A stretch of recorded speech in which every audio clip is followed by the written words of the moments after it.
कि बादशाह ने किस तरह अपनी 3 जालिम शहजादियों को फांसी पर लटका दिया। उन शहजादियों को फांसी पर क्यों लटकाया गया? उन्होंने ऐसा कौन सा गुनाह किया था? यह भी आप आज की इस वीडियो में जानेंगे। तो आज की यह वीडियो बहुत ही इंटरेस्टिंग और अनोखी होने वाली है, तो आप लोगों से गुजारिश है कि इस वीडियो को आखिर तक जरूर देखें। तो चलिए शुरू करते हैं आज की यह वीडियो। बहुत जमाने पहले की बात है। पुराने वक्त में किसी मुल्क पर एक बादशाह हुकूमत करता था। वह बादशाह बहुत ही ऐश परस्त और दुनिया परस्त था। वह इस दुनिया की दौलत को ही सब कुछ समझता था और हर वक्त जिनाकारी में मशगूल रहता था। इस बादशाह की एक खूबसूरत और हसीनो जमील बेटी थी, जो बेपनाह हुस्न की मल्लिका थी और बहुत ही नेक दिल थी। वह अपने महल के नौकरों के साथ तक मुस्कुराकर बात करती, सबके साथ अच्छा बर्ताव करती थी। महल के पहरेदार वजीर सभी शहजादी से बहुत खुश रहते। शहजादी का नाम माहरुख था। बादशाह भी अपनी बेटी माहरुख से बहुत प्यार करता, लेकिन वह बहुत ज्यादा ऐश परस्त बादशाह था। मल्लिका भी बादशाह को हर वक्त समझाती थी कि वो इससे बाज आ जाए, उसको जिनाकारी से रोकती, लेकिन वह जालिम बादशाह उनकी एक भी ना सुनता था। इस जालिम और ऐश परस्त बादशाह ने अपने मुल्क में एक कानून बनाया हुआ था। जो भी लड़की जिना करते वक्त पकड़ी जाती तो जिना करने वाले लड़के को उसी वक्त संगसार कर दिया जाता, जबकि उस लड़की के साथ बादशाह सारी रात बदकारी करता, जिनाकारी करता और सुबह को उसका पूरे शहर में नंगा घुमाता था और फिर सबके सामने उसे फांसी पर लटका देता था। इस बादशाह से तमाम रियाया खौफ खाती थी। बेशक जिना एक बहुत बड़ा गुनाह है और इस्लाम ने जिना करने वालों के लिए सजा का भी ऐलान किया है और गलती इंसान से हो जाती है, लेकिन इसकी सजा भी इंसानियत के मुताबिक ही होनी चाहिए, इस्लाम के मुताबिक ही होनी चाहिए। जो सजा इस्लाम में जिना करने वालों के लिए मुंतखब की है वह सजा देनी चाहिए, ना कि उस लड़की के साथ पूरी रात जिना करके उसको सारे गांव में नंगा घुमाया जाए और उसकी इज्जत को तार तार किया जाए। लोग बादशाह की इस रवैया से बहुत परेशान थे, लेकिन वह उसके सामने बोल भी नहीं सकते थे, क्योंकि जो भी उसके सामने बोलने की जुर्रत करता उसको बादशाह कत्ल करवा देता। रियाया उसे डर डर कर जी रही थी, लोग उससे कांपते थे। यह सब देखकर बादशाह के वजीर मुंशी सब बहुत ज्यादा परेशान थे। वजीर बादशाह को बहुत समझाता था कि जहां पनाह, यह सब आपको जेब नहीं देता। आप एक बादशाह हैं, सजा इस्लाम के मुताबिक दी जानी चाहिए। लेकिन बादशाह वजीर की एक ना सुनता, वह वजीर को बुरी तरह से झिड़क देता। एक मर्तबा का जिक्र है, एक बार एक बुजुर्ग व्यक्ति उस बादशाह के शहर में आया। बुजुर्ग की एक बहुत ही खूबसूरत बेटी थी, जिसका चेहरा चांद की मानिंद रोशन था। उसकी खूबसूरती के चर्चे दूर दूर तक फैल गए थे। उड़ते उड़ते यह खबर बादशाह तक भी पहुंची। बादशाह ने सोचा कि इस लड़की को देखा जाए कि क्या यह सच में खूबसूरत है। उसकी तारीफ सुनकर बादशाह एक रोज भेष बदलकर उस तरफ से गुजर गया जहां पर वह बुजुर्ग रहा करते थे। बादशाह ने बुजुर्ग की बेटी को देखा तो अपना दिल हार गया। उसे बुजुर्ग की बेटी बहुत ज्यादा पसंद आई। बादशाह उस पर पहले ही नजर में फिदा हो गया था। बादशाह ने सोचा, काश यह लड़की एक रात के लिए मुझे मिल जाए, लेकिन कैसे? अगर वह किसी के साथ जिना करते वक्त पकड़ी जाए तभी ऐसा हो सकता है। उस जालिम बादशाह ने एक घटिया चाल चली और उसने अपने एक भरोसेमंद सिपाही को बुलाया और उससे कहा कि इस शहर में इस जगह पर जो बुजुर्ग आए हैं, जिनकी बेटी की खूबसूरती के चर्चे सब में मशहूर है, तुम उस लड़की को उठाकर किसी गुफा में ले जाओ और उसके साथ जिना करो। फिर मेरे सिपाही वहां जाकर तुम लोगों को पकड़ लेंगे। मैं तुम्हें बहुत ज्यादा इनाम दूंगा और दिखावे के दिए लोगों के सामने तुम्हें सजा दूंगा, लेकिन चोरी छुपे। मैं तुम्हें ढेर सारा इनाम दूंगा और तुम्हें इस जगह से रुखसत करूंगा और उस लड़की से अपनी ख्वाहिश को पूरी कर लूंगा। बादशाह ने सिपाही को लालच दिया कि मैं तुम्हें इतना माल जर दूंगा कि तुम्हें सारी जिंदगी कमाने की जरूरत नहीं पड़ेगी। तुम कहीं पर भी जाकर रह लेना। तुम सारी जिंदगी ऐश से गुजारोगे, एक बादशाह की तरह रहोगे। मैं तुम्हें इतना माला माल कर दूंगा जिससे तुम एक महल बनाओगे, उसमें नौकर चाकर भी रख लोगे और खूब ऐश से जिंदगी बसर करोगे। तुम्हें सारी जिंदगी कमाने की जरूरत नहीं पड़ेगी। सिपाही लालच में आ गया और फिर वह महल से निकल गया। इसने बुजुर्ग की बेटी को अगवा करने का मंसूबा बनाया और एक रात छिपकर वह देखने लगा कि बुजुर्ग कब घर आता है, कब घर से बाहर जाता है। और जब एक दिन बुजुर्ग घर में नहीं थे तो मौका पाकर उसने उन बुजुर्ग की बेटी को अगवा कर लिया और फिर एक गुफा में ले गया। वहां जाकर वह उसके साथ जिना करने ही लगा था कि तभी बादशाह के सिपाही वहां पर पहुंच गए, क्योंकि सिपाही ने बादशाह को पहले ही सारा मंसूबा बता दिया था। सिपाहियों ने लड़की को पकड़कर बादशाह के सामने पेश किया। बादशाह ने सबके सामने सिपाही को बहुत बुरा भला कहा और उसे संसार करने का हुक्म दिया, लेकिन बादशाह ने सिपाही को अंदर जाकर बहुत सारा इनामो इकराम दिया। यह सब वजीर देख रहा था। वजीर तो बादशाह के पहले ही खिलाफ था। बादशाह की इस हरकत पर वजीर को बहुत ज्यादा गुस्सा आया, लेकिन वह क्या कर सकता था। वह खामोश रहा। बादशाह ने उस लड़की के साथ सारी रात जिना किया और फिर उसको नंगा सारे शहर में घुमाया और फिर उसे फांसी पर लटकवा दिया। इस बात से बुजुर्ग के दिल को बहुत ठेस पहुंची और उस बुजुर्ग ने खुद खुशी कर ली। वजीर को जब यह बात पता चली तो उसको बहुत गुस्सा आया और उसने बादशाह को सबक सिखाने का मंसूबा बनाया। उसने सोचा, इस जालिम बादशाह को सबक सिखाना ही पड़ेगा, नहीं तो यह कल को और किसी की बेटी के साथ भी ऐसी हरकत करेगा। अब तक तो अगर कोई बेटी जिना करते वक्त पकड़ी जाती, कोई लड़की जिना करते वक्त पकड़ी जाती तो यह उसके साथ जिना करता, लेकिन अब अगर कोई लड़की जिना करते हुए ना भी पकड़ी जाती तब भी यह उसके साथ जिना करने के लिए मंसूबा बना ही लिया करता, सिपाहियों को उसमें शामिल कर ही लिया करता था। वजीर ने सोचा, को किसी और की बेटी पसंद आ गई तो यह उसके साथ भी ऐसा ही करेगा और फिर हम तो कहीं मुंह दिखाने लायक नहीं रहेंगे, सब में बदनाम हो जाएंगे। वजीर पहले से ही बादशाह से बहुत ज्यादा नाराज रहता था, गुस्सा रहता था, लेकिन यह हरकत के बाद तो वजीर ने बादशाह को सबक सिखाने की ठान ली और वजीर ने अब एक मंसूबा बनाया।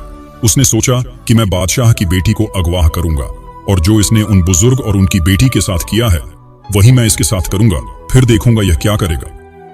एक दिन वजीर ने बादशाह की बेटी को अगवा किया और एक गाड़ में ले गया और इसके साथ जिना करने लगा। वजीर ने पहले ही सिपाहियों को बता दिया था। जो वजीर के भरोसेमंद सिपाही थे वह वहां पहुंच गए और उन्होंने वजीर और बादशाह की बेटी को पकड़कर बादशाह के सामने लाए और बादशाह को सारा मामला बताया कि आपकी शहजादी वजीर के साथ जिना करते हुए पकड़ी गई है। यह बात सुनकर तो बादशाह के पैरों तले से जमीन निकल गई, सर पर से आसमान चला गया।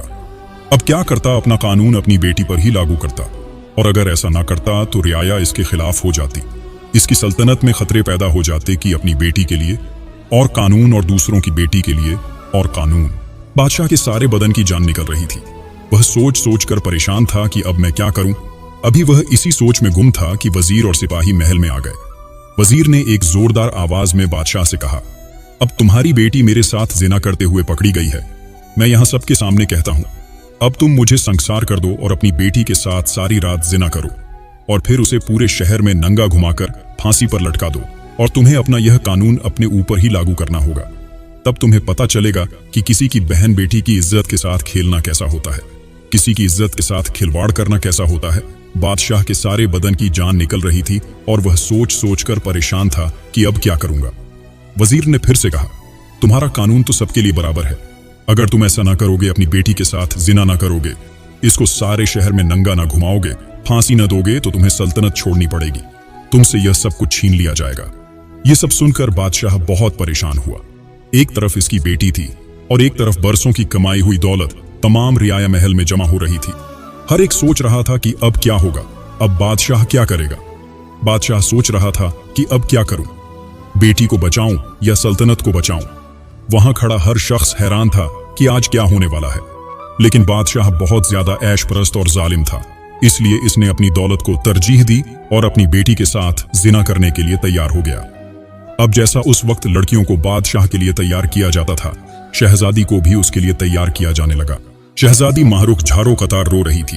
बदबख्त बादशाह जैसे ही कमरे में दाखिल हुआ, उसकी बेटी नंगी बिस्तर पर लेटी थी। बादशाह के दिल की धड़कन तेज हो गई, उसकी सांस रुकने लगी है, उसकी आंखों ने उसका साथ छोड़ दिया। कल तक जो बहुत ही बेताबी से उन मासूम लड़कियों की तरफ बढ़ता था और जो कुछ उसने उस बुजुर्ग की बेटी के साथ किया और उन लड़कियों के साथ किया, सब कुछ उसकी आंखों के सामने आ रहा था, सारा मंजर। लेकिन कल तक उसकी आंखों में हवस थी और आज शर्मिंदगी थी, लेकिन दौलत के लिए वह यह भी कर जाने को तैयार था। उसके दिल की धड़कन तेज हो रही थी। अब उसे पता चला कि अपना खुद का बनाया गया कानून उसके खुद के ऊपर ही कितना भारी पड़ गया। बादशाह दिल में सोच रहा था, काश मैं यह कानून न बनाता।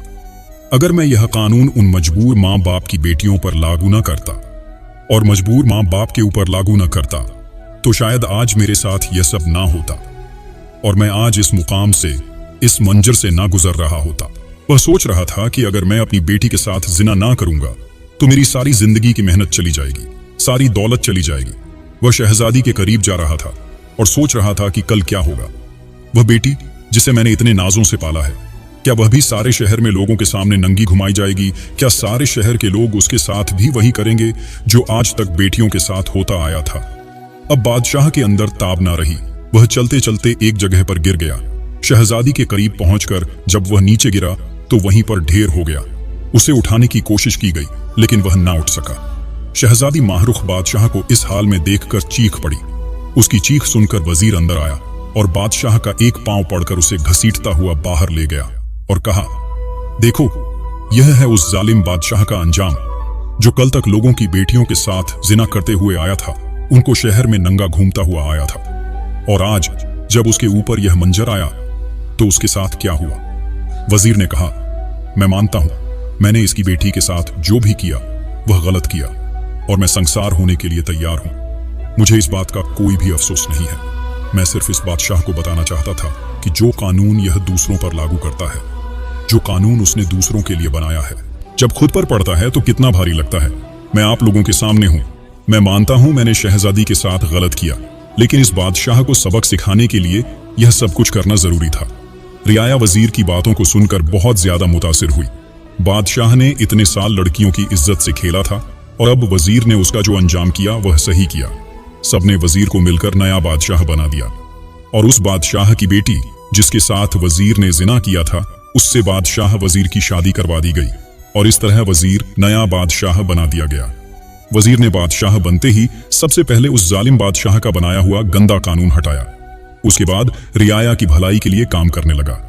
रियाया वजीर बादशाह से काफी खुश रहने लगी। तो प्यारे दोस्तों, यह थी एक जालिम और ऐश बरस बादशाह की इबादत नाक कहानी। आपको यह कहानी कैसी लगी? इस कहानी के बारे में आपकी क्या राय है? कमेंट बॉक्स में जरूर बताइएगा। आई अब उन 3 शहजादियों का इब्रतानाक वाकया जान लेते हैं जिन्हें बादशाह ने सबके सामने फांसी पर लटकवा दिया। प्यारे दोस्तों, एक बादशाह ने 3 शहजादियों को फांसी की सजा दे दी। उन शहजादियों ने ऐसा कौन सा गुनाह किया था जिसकी वजह से बादशाह ने उन्हें फांसी की सजा दे दी? यह बहुत ही इंटरेस्टिंग और अनोखी कहानी है। हम उम्मीद करते हैं कि आपने इस कहानी को आज से पहले नहीं सुना होगा, तो आप लोग इस वीडियो को मुकम्मल देखते रहे। बहुत जमाने पहले की बात है, किसी मुल्क में एक नेक दिल बादशाह हुकूमत करता था। बादशाह बहुत ही रहमदिल और रियाया का हमदर्द था। बादशाह की रियाया बादशाह से बहुत खुश थी। बादशाह हर एक के साथ बहुत अच्छा बर्ताव करता। बादशाह की 3 खूबसूरत बेटियां थीं जो बहुत ज्यादा चालक और खुदगर्ज थीं। बादशाह से महल में कुछ दूर पर एक बुजुर्ग अल्लाह वाले रहते थे जो बादशाह के दोस्त थे। वह अल्लाह वाले हर वक्त इबादत में मशगूल रहते। जब भी वह इबादत से फारिग होते तो बादशाह सलामत से मिलने आ जाते। बादशाह और अल्लाह वाले बहुत अच्छे दोस्त थे। बादशाह हर वक्त अल्लाह ताला की राह में खर्च करता रहता है। वह कहता, सब कुछ अल्लाह का दिया हुआ है। लेकिन बादशाह की तीनों खुदगर्ज बेटियों को यह बात पसंद नहीं आती। वह बादशाह की इस बात से बहुत चिढ़ती थी कि यह सारी दौलत गरीबों में खैरात किए देते हैं। उनका कहना था कि यह दौलत तो हमारी है, आज नहीं तो कल यह सब हमारा ही हो जाएगा, और बाबा खैरात कर करके सारी दौलत को खत्म कर रहे हैं। इसी वजह से वह तीनों शहजादियां हर वक्त बादशाह से कोई ना कोई फरमाइश करती रहती है ताकि बादशाह पैसा कहीं और खर्च न करे और हमारे ऊपर ही खर्च हो। बादशाह उनका बाप था। वह उन्हें अच्छी तरह से जानता था कि उनकी फितरत कैसी है और वह क्या चाहती है। बादशाह उनके रवैयों से अच्छी तरह वाकिफ था, इसलिए बादशाह ने एक राज अपनी बेटियों से छुपाया हुआ था। वह राज सिर्फ अल्लाह वाले और बादशाह ही जानता था। राज यह था, बादशाह के महल में यह खुफिया कमरा था जो सोने चांदी हीरे जवाहरात से भरा हुआ था। लेकिन बादशाह ने उनके बारे में अपनी बेटियों को नहीं बताया, क्योंकि वह जानता था कि उसकी बेटियों की फितरत क्या है, वो कैसी हैं। बादशाह को हर वक्त फिक्र लगी रहती कि इन खुदगर्ज बेटियों का क्या होगा। बादशाह को जब भी किसी गरीब मिस्कीन की मदद करनी होती तो वह यहाँ से पैसे खजाना निकालता और लोगों की मदद करता। ऐसा करके बादशाह को दिली सुकून मिलता था। बादशाह ने यह राज अपनी बेटियों को ना बताया, क्योंकि बादशाह की बेटियां हर वक्त बादशाह को मना करती हैं कि बाबा जान, आप हमेशा इन गरीब लोगों की मदद क्यों करते हैं? क्यों इन गरीब लोगों को महल में आने देते हैं? क्यों इन्हें खाना खिलाते हैं? क्यों इन्हें हमारे खूबसूरत कालीन पर पैर रखने देते हैं? ये इस काबिल नहीं। लेकिन बादशाह हर वक्त उन्हें समझाता था कि ऐसी बातें नहीं करते। अल्लाह पाक को ऐसी बातें अच्छी नहीं लगती। अल्लाह पाक नाराज होता है। लेकिन वह बेटियां हर वक्त अपने गुरूर और तकब्बुर में रहती और वह कहती कि आप लोगों ने इन्हें सर पर चढ़ा रखा है। वह तीनों शहजादियां गरीबों, यतीमों, मिस्किनों से बहुत नफरत करती थी। एक दिन हार खाकर बादशाह ने उन सबको डांट कर खामोश कर दिया कि तुम इस बारे में बात मत किया करो। यह मेरा और मेरी रियाया के बीच का मसला है। मेरे फैसलों के बीच तुम लोग ना बोला करो। इस बात से सारी शहजादियां और ज्यादा जल भुन गई। एक दिन अल्लाह वाले दरबार में हाजिर हुए बादशाह सलामत के कान में कुछ कहा और बादशाह सलामत उनके साथ हो लिए और उस खुफिया कमरे में पहुंच गए। बड़ी बेटी ने चुपके से उन्हें जाते हुए देखा और उनका पीछा किया और उस कमरे का राज जान गई। बादशाह की बेटी ने देखा कि उसके बाप और एक फकीर अल्लाह वाले एक कमरे में गए जहां पर काफी ज्यादा हीरे जवाहरात और सोना चांदी रखा हुआ था। बादशाह ने वहां से कुछ जेवरात और अशरफियां उठाई। जब बड़ी बेटी ने यह सब देखा तो वह अपनी दोनों बहनों के पास आई और उनसे कहने लगी कि हमारे वालिद ने हमारे साथ बहुत बड़ा धोखा किया है। और फिर उसने जो कुछ देखा था वह सब कुछ बता दिया था। वह कहने लगी, यह सब कुछ हमारे बाप को वह बूढ़ा फकीर सिखा रहा है। वही कहता है कि लोगों की मदद करो और इसीलिए बाबा हमसे बातें छुपाते हैं। अब दिन ब दिन उन शहजादियों के दिल में अपने बाप के लिए गुस्सा पैदा होने लगा और यह गुस्सा धीरे धीरे नफरत में बदलने लगा। अब तो वह बस यही चाहने लगी कि वह किसी तरह से भी अपने रास्ते से अपने बाप बादशाह और अल्लाह वाले फकीर को हटा दे। दौलत के लालच में वह बिल्कुल अंधी हो गई थी। दौलत ने उन्हें इतना अंधा कर दिया था कि वह यह भी नहीं जान रही थी कि वह जिसको अपने रास्ते से हटाना चाहती है वह कोई और नहीं बल्कि उनका बाप बादशाह है। उनको अपने बाप से शायद कोई मोहब्बत ही न थी। वह तो हीरे जवाहरात सोना चांदी से ही मोहब्बत करती थी। एक दिन उन तीनों बहनों ने शहजादियों ने मिलकर मंसूबा बनाया कि हम बहुत खूबसूरत हैं, क्यों ना हम बादशाह के बड़े तीनों वजीरों को अपने हुस्न के जाल में फंसाए और अपनी जान अल्लाह वाले फकीर और बादशाह से छुड़ा ले। अगले दिन अपने मंसूबे के मुताबिक वह तीनों शहजादियां बादशाह के वजीर पर डोरे डालने लगी। वह बूढ़े वजीर देखकर हैरान रह गए कि शहजादियां हमारे करीब आना चाहती हैं, हम पर डोरे डाल रही हैं। वजीर मरते क्या ना करते, वह भी उन शहजादियों की तरफ मुतासिर हो गए और उनसे इश्क लड़ाने लगे और उनकी बातों में आ गए। वह शहजादियां जिधर भी जाती है वजीर उनके पीछे पीछे होते। ऐसे ही करते करते दिन गुजर गए।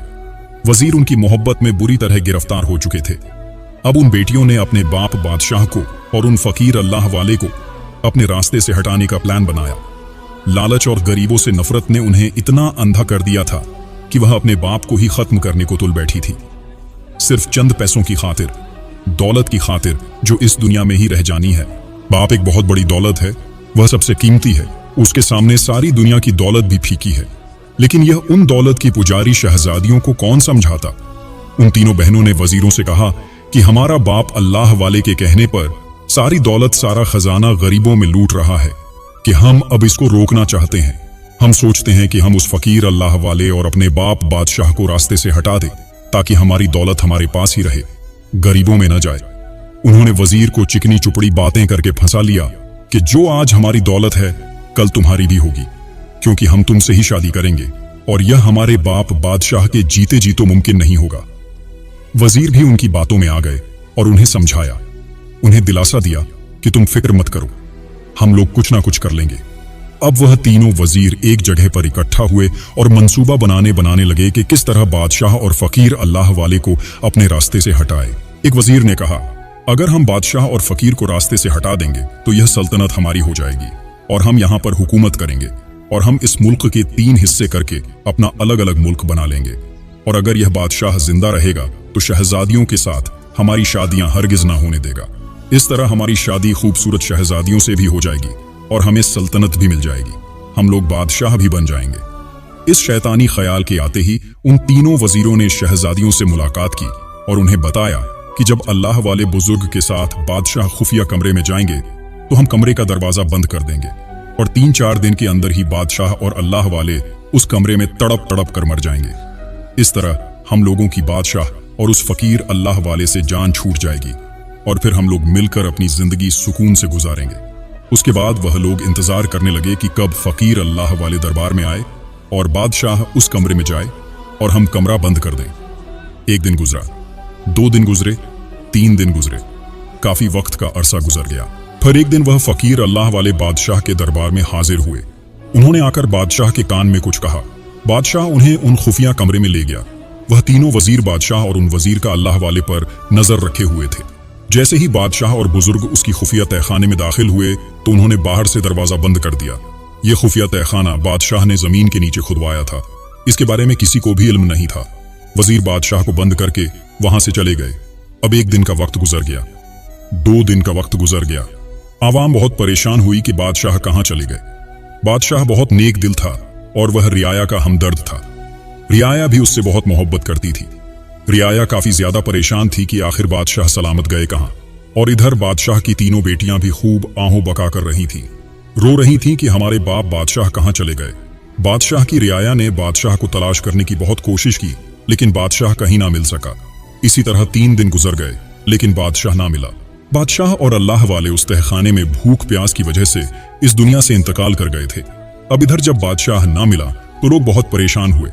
वहीं दूसरी तरफ बादशाह की बड़ी बेटी बादशाह की जगह तख्त पर बैठकर हुकूमत करने लगी, और जो वजीर थे वह भी उन शहजादियों के ताबेदार हो गए। शहजादी जो गरीबों मिस्कीनों से नफरत किया करती थी, अब उनके ऊपर मिलकर जुल्म ढाने लगी। लोग काफी ज्यादा मजबूर और परेशान हो गए, बादशाह को याद करते और रोते, लेकिन बादशाह ना मिला। इधर तीनों वजीरों ने शहजादियों से शादी करने को कहा, लेकिन शहजादियों ने साफ इनकार कर दिया, क्योंकि उन्होंने तो वजीरों को सिर्फ अपने बाप बादशाह और फकीर अल्लाह वाले को रास्ते से हटाने के लिए फंसाया था। वह उनसे शादी हरगिज भी नहीं करना चाहती थी। एक दिन उन जालिम शहजादियों ने सिपाहियों के हाथों उन तीनों वजीरों को भी मरवा दिया। वजीर तो शहजादियों से शादी करके दौलत हासिल करना चाहते थे, लेकिन किसी ने ठीक ही कहा है, जैसा बोओगे वैसा ही काटोगे। किसी के लिए बुरा करोगे तो बुरा ही मिलेगा। फिर यहाँ तो कहानी की शुरुआत होती है शहजादियों का। अब बुरा वक्त शुरू हो चुका था। जब तक बादशाह जिंदा था, किसी भी हिम्मत नहीं थी कि वह मुल्क पर हमला कर सके। बादशाह का करीबी दोस्त जो पड़ोसी मुल्क में था, जब उसको पता चला कि बादशाह नहीं मिल रहा है और उसकी बेटी तख्त पर बैठ गई है और हुकूमत कर रही है, लोगों पर जुल्म कर रही है, तो उसने उस मुल्क पर हमला करके उन तीनों शहजादियों को कैद कर लिया। वह बादशाह बहुत ही अक्लमंद और बहादुर था और उन शहजादियों के बाप का दोस्त भी था। अब उसने उन शहजादियों से पूछा कि बताओ, मेरा दोस्त बादशाह कहाँ है। वह शहजादियां बादशाह के ऊपर भी डोरे डालने कोशिश करने लगी, लेकिन बादशाह उनकी हरकतों में ना फंसा। उन शहजादियों ने कहा कि तुम हमें आजाद कर दो, हम तुम्हें महल के एक कमरे के बारे में बताएंगे जिसमें बेपनाह दौलत है, वह तुम रख लेना और हमें आजाद कर देना। शहजादियों ने अपने जुर्म का भी इकरार किया। उन्होंने कहा कि हाँ, हमने ही अपने बाप बादशाह को और उनके साथ एक फकीर अल्लाह वाले को भी वजीरों के हाथों मरवाया था, और फिर वजीरों को भी हमने ही मरवाया था। हमारा बाप गरीबों मिस्कीनों से बहुत मोहब्बत करता था और उन पर सारी जायदाद दौलत लुटा रहा था। यह हमसे बर्दाश्त ना हुआ और हमने उनको अपने रास्ते से हटवा दिया। लेकिन अब हमें यह कुछ नहीं चाहिए, तुम हमें बस इस कैद से आजादी दे दो, बस हमारे राज किसी को ना बताना। सिपाहियों के जरिए बादशाह उस खुफिया कमरे तक पहुंचा। उस कमरे की चाबी तो थी ना। जब सिपाहियों ने दरवाजा तोड़ा तो अंदर जाकर देखा, बादशाह और फकीर का ढांचा पड़ा हुआ था। यह सब देखकर उस बादशाह को बहुत गुस्सा आया। वह अपने नेक दिल बादशाह दोस्त की यह हालत देखकर रो पड़ा और वह फौरन वहां से बाहर निकल आया। फिर उसने एक दरबार लगाया और उन तीनों शहजादियों को पेश किया। सारी आवाम के सामने उनके राज बताएं कि किस तरह उन्होंने बादशाह को रास्ते से हटाया है, और फिर उसने उन तीनों शहजादियों को फांसी का हुक्म दिया और ऐलान करवाया कि सब लोग इस फांसी को देखने आए, ताकि पता चले अपने बाप को कत्ल करवाने वाली बेटियां कैसी होती हैं और उनके साथ फिर क्या होता है। अगले दिन सारी रियाया उन बेरहम और जालिम शहजादियों का अंजाम देखने के लिए आई, जिन्होंने उनके प्यारे बादशाह को उनसे छीन लिया था, और बादशाह ने सबके सामने चौक पर उन तीनों शहजादियों को फांसी लगवा दी। और इस तरह उन तीनों जालिम शहजादियों का अंत हुआ। यह दुनिया की दौलत किसी भी काम की नहीं है। यह हमारे साथ कब्र तक नहीं जाने वाली है, यह बस यही रह जानी है। कब्र में इंसान के साथ कुछ भी नहीं जाता, अगर जाता है तो सिर्फ उसके अमल, इसलिए अपने अमाल को अच्छा बनाएं। कब्र की तैयारी करें। यह कहानी एक सबक है उन लोगों के लिए जो खुदगर्जी और लालच में अपने ही लोगों को धोखा देते हैं, गरीबों का हक मारते हैं, उन्हें हकीर जानते हैं। तो प्यारे दोस्तों, देखा आपने उन शहजादियों का अंजाम जिसने अपने बाप को कत्ल करवाया। अल्लाह पाक ऐसी औलाद से हम सबको बचाए, आमीन। अगर आपको आज की यह वीडियो पसंद आई हो तो इसको लाइक करके चैनल को सब्सक्राइब कर ले। मिलते हैं।